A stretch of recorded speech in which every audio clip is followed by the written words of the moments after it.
نیچے والے الگ پیٹ رہے تھے، اوپر والے الگ مار رہے تھے. یہ حضور پاک صلی اللہ علیہ وسلم کی حکمت عملی تھی. وہ جنگوں کے لوکیشن کو بھی بہتر طریقے سے ترتیب دیتے تھے، اور حتیٰ کہ کون سپاہی کہاں کھڑا رہے، جھنڈا کس کے ہاتھ میں رہے، یہ سب میرے آقا کے فیصلوں پر ہوتا تھا. اللہ کے نبی صلی اللہ تعالی علیہ وسلم نے تیر اندازوں کو اوپر کھڑا کیا، تلوار والوں کو نیچے، جھنڈے والوں کو الگ مقام پر. اور کچھ ایسے ہوتے تھے جن کو مقدمت الجیش کہتے ہیں، یعنی سامنے ایک فوج کی ٹکڑی ہوتی تھی، وہ سیدھے دشمن کی صفوں میں گھس جاتے، حلہ مچ جاتا، سامنے کی صفیں ٹوٹ جاتی، تو پھر دشمن جو ہے اپنی صفوں کو بنانے میں ہی وقت گنوا دیتے تھے.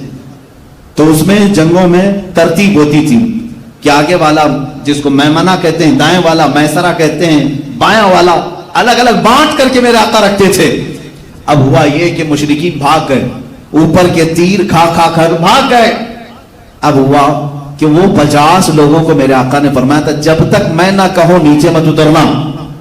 حضور نے کیا فرمایا تھا؟ جب تک میں نہ کہوں نیچے مت اترنا. لیکن وہ مشرکین جب بھاگ گئے تو یہ 50 جو صحابہ تھے تیر انداز، انہوں نے کہا حضور نے تو جو فرمایا تھا جنگ ختم ہونے تک کے لیے، دیکھو نیچے وہ سب چھوڑ کر بھاگ گئے.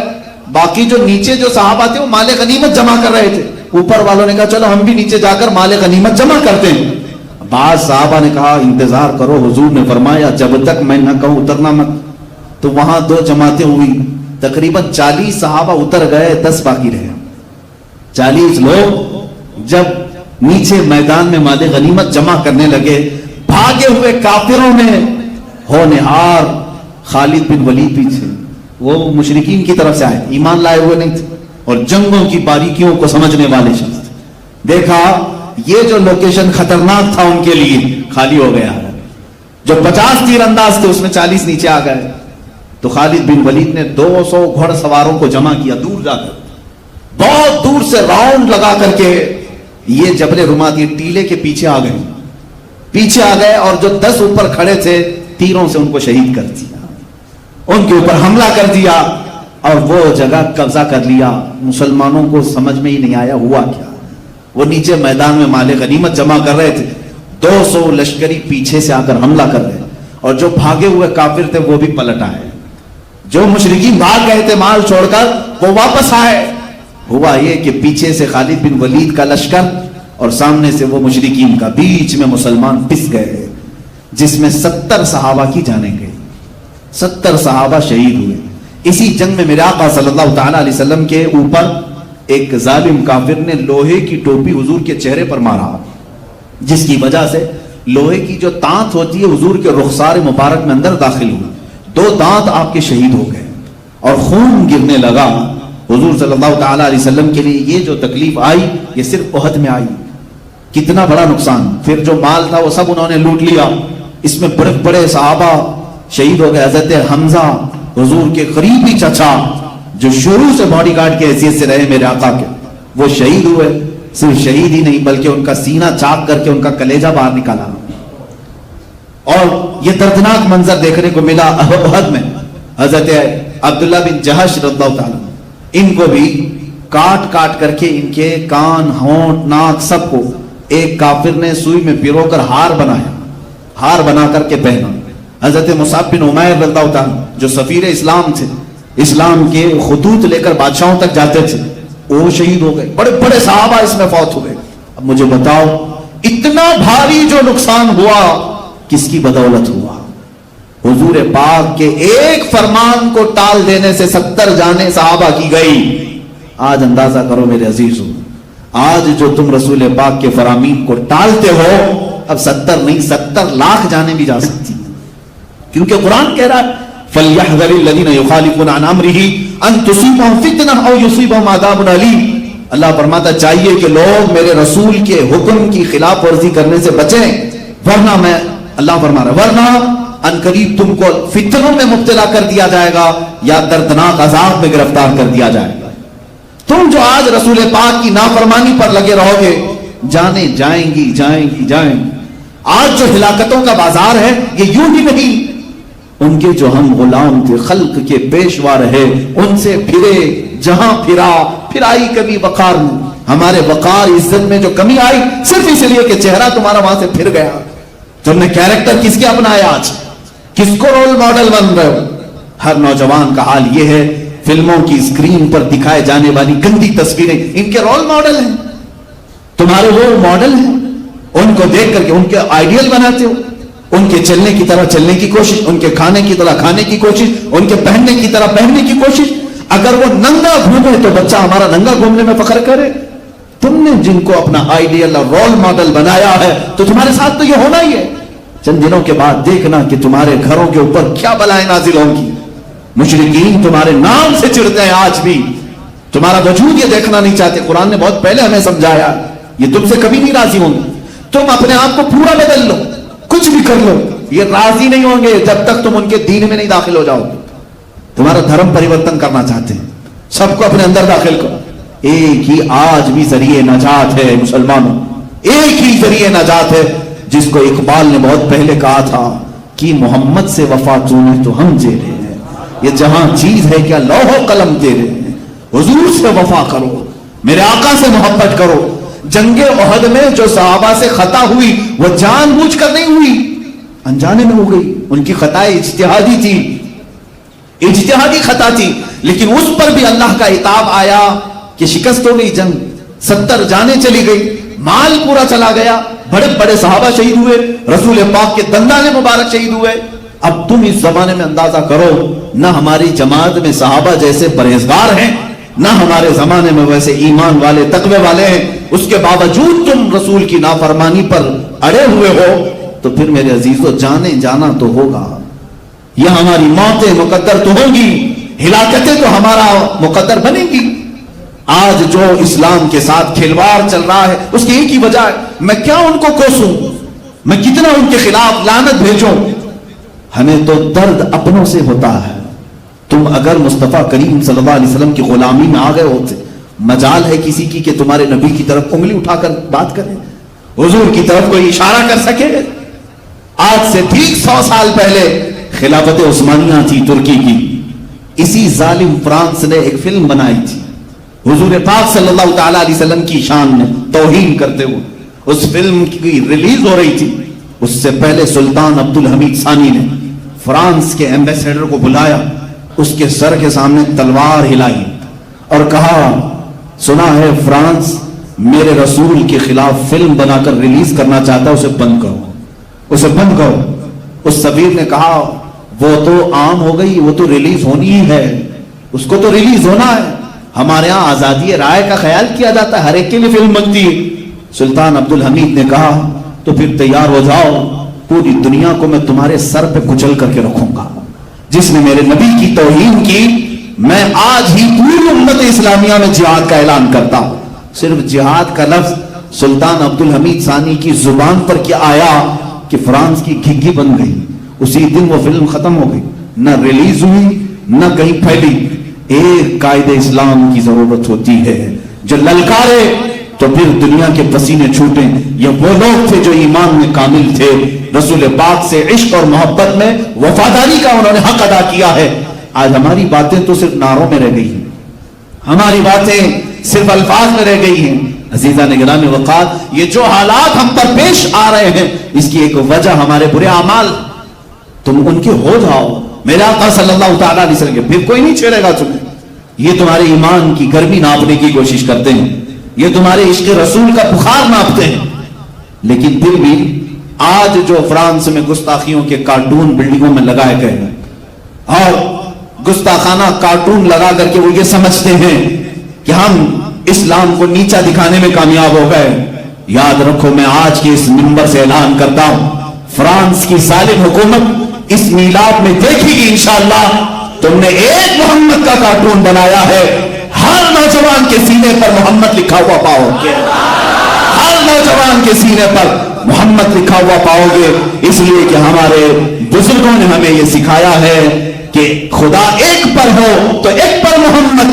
اگر قلب اپنا دوبارہ کروں میں، اگر میں اپنے دل کے 2 ٹکڑے کروں، ایک پر اللہ ہوگا ایک پر محمد ہوگا. یہ میرا ایمان ہے. تم کارٹون بنا کر سوچتے ہو